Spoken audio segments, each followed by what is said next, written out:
Avez-vous déjà réfléchi au silence de vos gestes quand personne ne vous observe? Ce moment où vous fermez la porte et, enfin, il n'y a que vous. Sans filtre, sans masque, sans attente des autres. Juste vous, dans votre forme la plus brute et la plus vraie. Et si je vous disais que ces moments révèlent qui nous sommes vraiment? Bienvenue à cette réflexion où nous allons plonger dans les profondeurs de notre véritable moi. Considérez cela comme une exploration de nos propres vérités, parfois claires, parfois troubles, mais toujours en mouvement. Cette question, qui êtes-vous quand personne ne vous regarde, n'est pas seulement une interrogation philosophique. C'est une invitation à un voyage vers le centre de votre être. Nous portons tous plusieurs versions de nous-mêmes. Il y a le moi professionnel, le moi familial, le moi social. Des masques que nous portons, des rôles que nous jouons. Et il n'y a rien de fondamentalement mauvais à cela. L'adaptation fait partie de la nature humaine.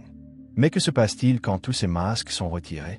Voyez-vous, quand nous sommes seuls, sans la pression des regards extérieurs, émergent des comportements que nous ne reconnaissons pas toujours comme les nôtres.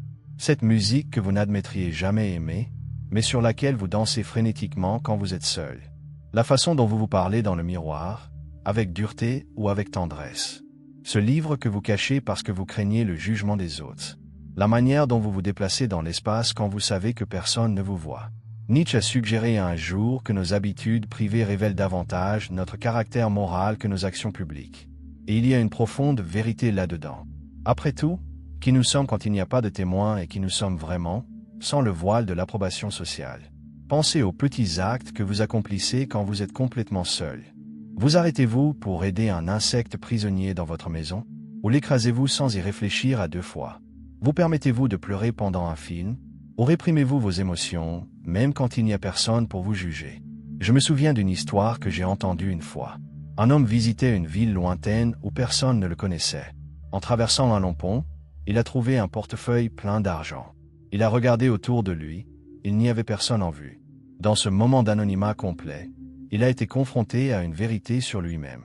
Ce qu'il ferait ne serait pas pour impressionner ou satisfaire des attentes, ce serait un pur reflet de qui il était vraiment. Et vous, que feriez-vous dans cette situation? La réponse pourrait vous surprendre, non par son contenu, mais par ce qu'elle révèle de votre essence. Il existe des couches d'authenticité que nous explorons rarement. Par exemple, combien de fois vous êtes-vous permis d'être complètement vulnérable, même quand vous étiez seul? Combien de fois avez-vous admis vos plus grandes peurs à vous-même? Ou reconnu ce désir qui semble si contraire à l'image que vous avez construite? Le paradoxe est fascinant. Souvent, nous sommes étrangers à nous-mêmes. Nous pensons nous connaître, mais fréquemment cette familiarité est superficielle. C'est comme habiter une maison pendant des années sans jamais avoir exploré la cave. Faisons un exercice mental. Fermez les yeux un moment et imaginez-vous complètement seul, sans aucune possibilité d'être observé ou jugé. Quelles seraient vos actions? Vos pensées? Vos désirs? Ne répondez pas à voix haute. Permettez simplement à cette vérité d'émerger silencieusement en vous. Maintenant, demandez-vous, cette personne que vous avez visualisée est-elle quelqu'un que vous reconnaissez? Est-ce quelqu'un dont vous êtes fier? Ou un étranger que vous préférez garder dans l'ombre? La société nous entraîne dès notre plus jeune âge à façonner notre comportement selon le regard de l'autre. Que vont-ils penser? Que vont-ils dire? Ces phrases deviennent des voix intérieures qui modulent nos actions, même quand nous sommes seuls. C'est comme si nous portions un public imaginaire avec nous, tout le temps. Mais il y a une liberté profonde à reconnaître et à embrasser qui nous sommes vraiment dans les moments de solitude. Il ne s'agit pas de rejeter les normes sociales ou les valeurs collectives, mais de trouver l'harmonie entre l'être public et l'être privé. Pensez aux petites incohérences de votre quotidien. Défendez-vous passionnément une cause en public, mais vos actions privées contredisent-elles ce discours? Prêchez-vous l'importance de l'honnêteté, mais maintenez-vous de petits mensonges quand personne ne regarde? Je ne suis pas là pour juger, je suis là pour vous inviter à la réflexion. La congruence entre qui vous êtes publiquement et qui vous êtes dans la solitude est l'un des plus grands indicateurs d'intégrité. Il ne s'agit pas de perfection morale, mais de conscience et d'authenticité. Imaginez ceci. Si toutes vos actions privées étaient soudainement exposées au monde, vous y reconnaîtriez-vous? Ressentiriez-vous de la fierté ou de la honte? La réponse n'a pas besoin d'être absolue. Nous sommes des êtres complexes, pleins de contradictions. Mais la réflexion est précieuse. Il y a une dimension encore plus profonde à cette question. Au-delà du comportement visible, il y a le royaume des pensées et des désirs. Ce flux interne de conscience qui n'est jamais complètement révélé aux autres. Vos pensées quand vous êtes seul. celles qui surgissent spontanément, sans filtre ni censure, font aussi partie de qui vous êtes. Et elles sont peut-être la partie la plus authentique, bien que parfois effrayante. Il est curieux de voir comment nous sommes souvent surpris par nos propres pensées. Comment ai-je pu penser cela? Nous demandons-nous, choqués par un désir ou un jugement qui a émergé des profondeurs. Mais ces pensées ne viennent pas de l'extérieur, elles sont le produit de notre propre esprit. Accepter la totalité de qui nous sommes, y compris les parties que nous considérons inacceptables, est une étape fondamentale vers une véritable connaissance de soi. Non pas pour nous abandonner à des impulsions destructrices, mais pour les comprendre, les intégrer et, si nécessaire, les transformer consciemment. En revenant à cette personne que vous êtes quand personne ne regarde, est-elle libre, ou porte-t-elle des prisons intérieures, construites au fil des années de conditionnement? La vraie liberté n'est pas de faire tout ce que l'on désire quand personne ne regarde.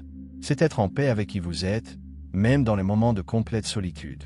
C'est regarder à l'intérieur et reconnaître, oui, c'est moi, avec mes contradictions, mes ombres et mes lumières. Parfois, le plus grand défi n'est pas d'affronter le jugement des autres, mais le nôtre.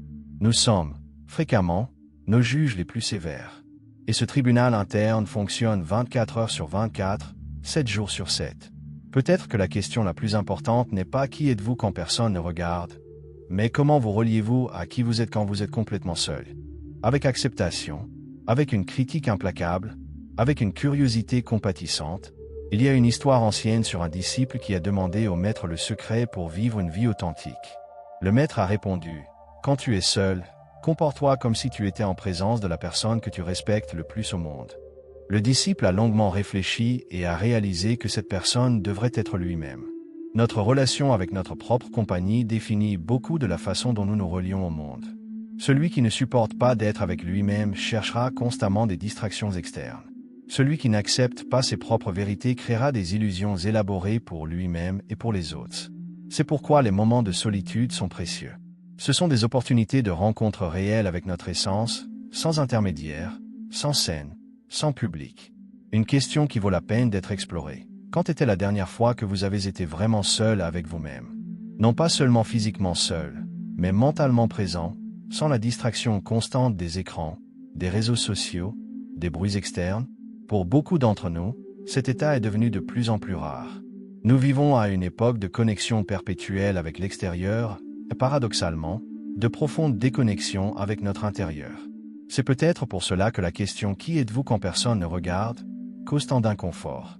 Parce qu'en réalité, nous ne sommes presque jamais vraiment seuls ou réellement présents dans notre solitude. Nous sommes toujours regardés, sinon par les autres, par le juge interne que nous portons ou par les figures d'autorité que nous avons intériorisées. Trouver des moments de véritable autonomie, où nos actions découlent de notre centre authentique et non des attentes externes, est devenu un défi contemporain. Et si vous décidiez, aujourd'hui, de faire un pas vers cette authenticité, non pas une révolution complète, mais un petit mouvement vers votre vrai moi, peut-être s'agit-il de vous permettre de ressentir une émotion que vous réprimez normalement. Peut-être s'agit-il d'admettre un désir que vous considérez inapproprié, ou simplement d'observer, sans jugement, les schémas de pensée qui surgissent quand vous êtes seul. La connaissance de soi n'est pas une destination, mais un voyage. Une exploration continue des paysages intérieurs qui composent qui nous sommes. Et comme tout voyage significatif, elle exige du courage. Le courage d'affronter des vérités inconfortables sur nous-mêmes. Le courage de remettre en question les récits que nous avons construits au fil des ans. Le courage d'accepter que nous sommes, en même temps, plus et moins que ce que nous imaginons être. Voici une vérité que nous admettons rarement. Nous avons tous un côté sombre. Des aspects que nous préférons ignorer, des impulsions qui nous font honte, des faiblesses que nous cachons désespérément aux autres et à nous-mêmes. Carl Jung appelait cela l'ombre, cette partie de notre psyché que nous réprimons et projetons sur les autres. Mais ce que nous n'intégrons pas consciemment ne disparaît pas. Cela agit simplement depuis l'inconscient, sabotant souvent nos meilleures intentions. Qui vous êtes quand personne ne regarde inclut cette ombre. Et la reconnaître ne signifie pas être dominé par elle, mais établir un dialogue conscient avec toutes les parties qui composent votre être. L'intégrité ne vient pas d'éliminer nos contradictions, mais de les embrasser avec conscience. De reconnaître que nous sommes multiples, pourtant uniques, complexes, pourtant cohérents à un niveau plus profond. Pensez à ces moments où vous êtes complètement seul. Que se passe-t-il avec votre dialogue interne? Devient-il plus gentil ou plus sévère? Vos pensées vagabondent-elles vers des endroits que vous explorez rarement en compagnie? Y a-t-il des thèmes récurrents, des obsessions silencieuses, des peurs qui ne se manifestent que dans le silence de la solitude? La qualité de notre vie intérieure détermine, en grande partie, la qualité de notre existence dans son ensemble. Un intérieur chaotique, rempli de critiques impitoyables et d'autocensure constante, se reflètera inévitablement dans nos relations et nos décisions. Il y a un très beau passage d'un ancien texte philosophique qui dit « Prenez soin de vos pensées, car elles deviendront des paroles. Prenez soin de vos paroles, car elles deviendront des actions. Prenez soin de vos actions, car elles deviendront des habitudes. Prenez soin de vos habitudes, car elles formeront votre caractère. Prenez soin de votre caractère, car il déterminera votre destin. » Ce processus commence dans le silence de nos moments privés. C'est là, quand personne ne regarde, que nous plantons les graines de ce que nous deviendrons éventuellement. Que se passe-t-il quand vous commettez une erreur et qu'il n'y a personne pour en témoigner? Vous pardonnez-vous facilement ou entrez-vous dans un cycle d'autopunition? Apprenez-vous de l'expérience ou essayez-vous de l'enterrer au plus profond de votre être? Ces réponses révèlent beaucoup sur votre relation avec vous-même. Et qu'en est-il de vos talents et dons? Les cultivez-vous même quand il n'y a pas d'applaudissements ou de reconnaissance? Ou ne faites-vous des efforts que lorsqu'il y a un public à impressionner? La motivation intrinsèque, celle qui vient de l'intérieur, indépendamment des récompenses externes, est l'un des signes les plus clairs d'une relation saine avec soi-même. Il existe une histoire intéressante sur un artisan japonais qui créait des pièces de céramique méticuleusement décorées, incluant des détails élaborés sur les parties inférieures des pièces, des zones que personne ne verrait jamais. Quand on lui a demandé pourquoi il se consacrait tant à quelque chose qui resterait caché, il a répondu « L'œil peut ne pas voir, mais le cœur sait ». C'est l'essence de l'intégrité personnelle, faire de son mieux même quand personne ne regarde, parce que vous savez. Nos moments de solitude révèlent aussi notre relation avec le temps.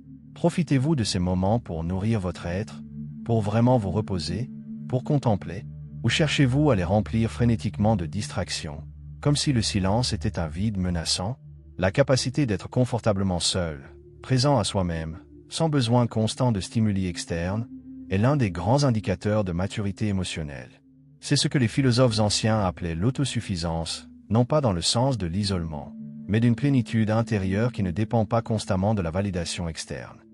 Un autre aspect fascinant de la personne que nous sommes quand personne ne regarde sont les petits rituels que nous créons pour nous-mêmes. Cette tasse de thé préparée avec un soin particulier, le moment de contemplation à l'aube, la danse spontanée dans le salon, la conversation à voix haute avec soi-même. Ces petits rituels sont des expressions pures de notre être, libres du besoin d'approbation sociale. Et qu'en est-il de nos rêves les plus intimes, ceux que nous n'avons peut-être jamais partagés avec personne? Ils font aussi partie essentielle de qui nous sommes. Parfois, nous passons tant de temps à essayer d'être ce que les autres attendent de nous que nous oublions ce que nous désirons vraiment, ce qui fait vibrer notre cœur. Vous êtes-vous déjà demandé si la vie que vous vivez est vraiment celle que vous désirez? Ou si vous suivez un scénario écrit par des attentes familiales, des pressions sociales, des conditionnements culturels? Dans les moments de véritable solitude, quand les voix externes se taisent, on peut entendre le murmure de sa propre âme. Et il ne dit pas toujours ce que nous attendons ou ce qu'on nous a appris à valoriser. L'authenticité n'est pas facile. Nous vivons dans un monde qui nous pousse constamment vers la conformité, qui récompense l'ajustement social et punit la déviation de la norme. Être vraiment qui nous sommes exige un courage extraordinaire, le courage de regarder à l'intérieur sans détourner le regard, même quand ce que nous voyons nous effraie ou nous déçoit. Et il y a quelque chose d'encore plus profond dans cette quête d'authenticité. Quand nous nous permettons d'être qui nous sommes vraiment dans les moments de solitude, nous découvrons que nous ne sommes pas seulement en train d'être, nous sommes constamment en train de devenir. L'identité n'est pas statique, c'est un flux continu, une création permanente. Peut-être que la question « Qui êtes-vous quand personne ne regarde ?» en réalité, qui êtes-vous en train de devenir dans les moments où vous n'avez pas besoin de représenter pour personne? Et si vous découvriez que vous êtes en train de devenir quelqu'un que vous n'admirez pas ou ne respectez pas? Cette conscience, aussi douloureuse soit-elle, est le premier pas vers une transformation authentique. Parce que nous ne pouvons changer que ce que nous reconnaissons. D'un autre côté, si vous découvrez que vous cultivez des qualités que vous valorisez, compassion, courage, créativité, intégrité, même quand il n'y a pas de reconnaissance externe, c'est un signe de profonde santé psychique et spirituelle. Pensez aux décisions que vous prenez quand vous seul saurez. Ce moment où vous pouvez faire quelque chose de mal sans conséquences apparentes. Ou quand vous pouvez choisir le chemin le plus difficile, mais juste, sans que personne ne remarque votre sacrifice. Ce sont ces moments privés de choix qui, additionnés, forment notre caractère. Un autre point fascinant, nos moments de solitude révèlent aussi notre relation avec le silence. Le craignez-vous? Essayez-vous de le remplir constamment de bruit, qu'il soit physique ou mental? Ou pouvez-vous l'habiter confortablement, le reconnaissant comme un espace de renouvellement et de créativité? Le philosophe Blaise Pascal a un jour observé que tous les malheurs des hommes viennent d'une seule chose, qui est de ne pas savoir demeurer en repos dans une chambre. Il y a une profonde vérité là-dedans. Notre aversion pour le silence et la solitude nous pousse souvent vers des distractions, des dépendances, des relations superficielles, n'importe quoi pour éviter la rencontre avec nous-mêmes. Mais c'est justement dans cette rencontre que nous découvrons qui nous sommes vraiment et ce qui compte vraiment.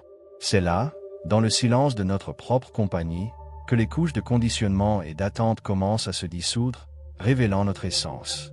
Avant de conclure cette réflexion, j'aimerais laisser une pensée finale. La personne que vous êtes quand personne ne regarde est le fondement sur lequel tout le reste est construit. C'est à partir de cette essence qu'émergent vos relations, vos contributions au monde, votre présence unique sur cette planète. Prenez soin de ce fondement. Explorez-le avec curiosité et compassion. N'exigez pas la perfection, mais cherchez l'authenticité. Et rappelez-vous, même dans les moments où vous pensez que personne ne regarde, il y a toujours une paire d'yeux présente, la vôtre. Et peut-être qu'en fin de compte, c'est ce regard, la façon dont vous vous voyez quand vous êtes complètement seul, qui importe vraiment. Si cette réflexion a touché quelque chose en vous, si elle a éveillé une question ou une prise de conscience, réfléchissez Y. Quel aspect de vous-même avez-vous découvert ou redécouvert récemment quand vous étiez seul? Continuons à explorer ensemble les mystères de la conscience humaine dans notre prochaine réflexion philosophique.